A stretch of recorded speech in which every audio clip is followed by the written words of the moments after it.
Hello everyone, இன்றைக்கி என்ன ஸ்பெஷல்னால் நெய் சோறு. நான் 1 டேபிள் ஸ்பூனுக்கு நெய் ஆட் பண்ணிக்கிறேன். கொஞ்சமாக கோகோனட் ஆயிலும் ஆட் பண்ணிக்கிறேன். இது நல்லா டேஸ்ட் கொடுக்கும், நல்லாயிருக்கும். நெக்ஸ்ட் பார்த்திங்கன்னா ஸ்பைசஸ் ஆட் பண்ணிக்கலாம். பிரியாணி இலை, ஏலக்காய், பட்டை, கிராம்பு இதையும் நல்லா வதக்கிக்கலாம். இந்த டைமில் நான் 4 வெங்காயத்தை ஸ்லைஸாக சாப் பண்ணியிருக்கேன். இதையும் ஆட் பண்ணிக்கலாம். இதையும் நல்லா மிக்ஸ் பண்ணி விட்டுக்கலாம்.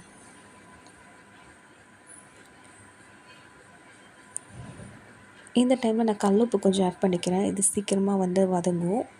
நல்லா ஒரு கோல்டன் பிங்க் கலரில் வர வரைக்கும் இதை நல்லா வதக்கிக்கலாம். நெக்ஸ்ட்டு நான் 1 டேபிள் ஸ்பூனுக்கு இஞ்சி பூண்டு பேஸ்ட் ஆட் பண்ணிக்கிறேன். இதையும் நல்லா வதக்கிக்கலாம்.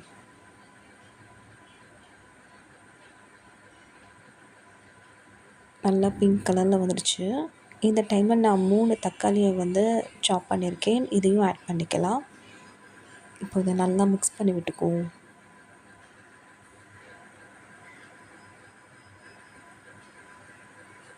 இந்த டைமில் நான் புதினா, கொத்தமல்லி இதையும் ஆட் பண்ணிக்கிறேன். இதையும் மிக்ஸ் பண்ணி விட்டுக்கலாம்.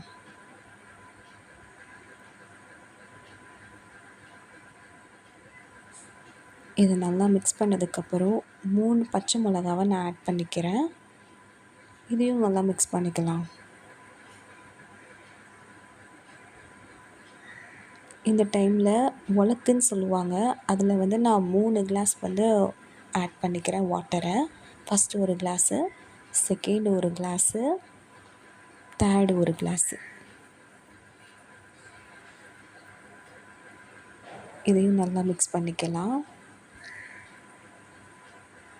இது நல்லா கொதி வரணும். இந்த டைமில் நான் 500 கிராமுக்கு நார்மல் அரிசியை ஊற வச்சுருக்கேன்.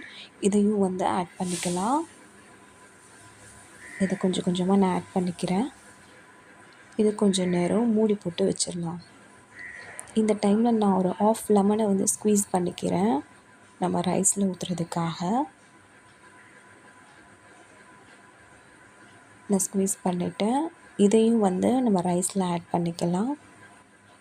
இதை நல்லா ஒரு மிக்ஸ் பண்ணிக்கலாம். அப்போ தான் அந்த லெமன் ஜூஸ் ரைஸோடு ஒட்டி நல்லாயிருக்கும். இப்போ நான் ஓப்பன் பண்ணி பார்க்குறேன். ஃபைனலாக நம்ம நெய் சோறு ரெடி ஆயிடுச்சு.